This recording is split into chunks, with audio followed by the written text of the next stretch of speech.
Sual verilir, Şeyx Hələbi kimdir? Sələfi alim, bəli, Şeyx Hələbi rahimehullah dünyasını dəyişib. Şeyx Alban rahimehullahın böyük tələbələrindən olub, sələfi alimidir. Allah rəhmət eləsin. Əli Həsən Əl-Hələbi bidətçidir. İxvan mənhəclidir. Bunu söyləyir Şeyx Rabi' Əl-Mədxəli, Şeyx Salih Əl-Fovzən, Şeyx Ubeyd Əl-Cəbiri, Şeyx Salih Əs-Süheymi və başqa alimlər. Allah Teala onları qorusun, dünyasını dəyişmişlərə rəhmət eləsin. Mənim üzərimə düşən budur. Kimsə məndən soruşsa, Əli Həsən Əl-Hələbi bidətçidir, bəli bidətçidir, zəlalət əhlidir. Belə cavab verməyim doğru deyil. Cavab verib deməliyəm ki, alimlər, sayıram alimlərin adların, qeyd edirlər ki, o bidətçi zəlalət əhlidir. Artıq məndən öhdəlik götürüldü. Hədis elmində qaydadır ki, İzə zəkərtəl isnədə fəqəd bəriəti zimmə.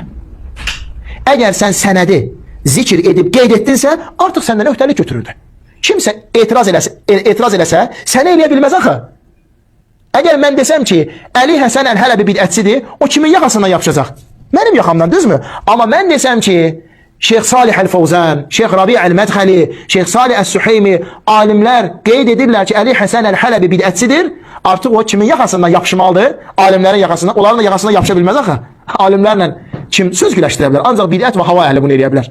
Əhl-i sünnə vəl cəmaə isə böyüklərin hörmətini gözləyir, alimlərin nəsihətini qəbul edir, onlara tabi olur.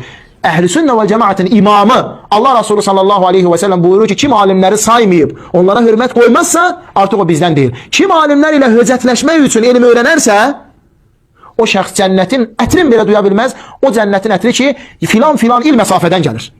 Bu qayda olduqca mühümdür, dəyərli qardaşlarım.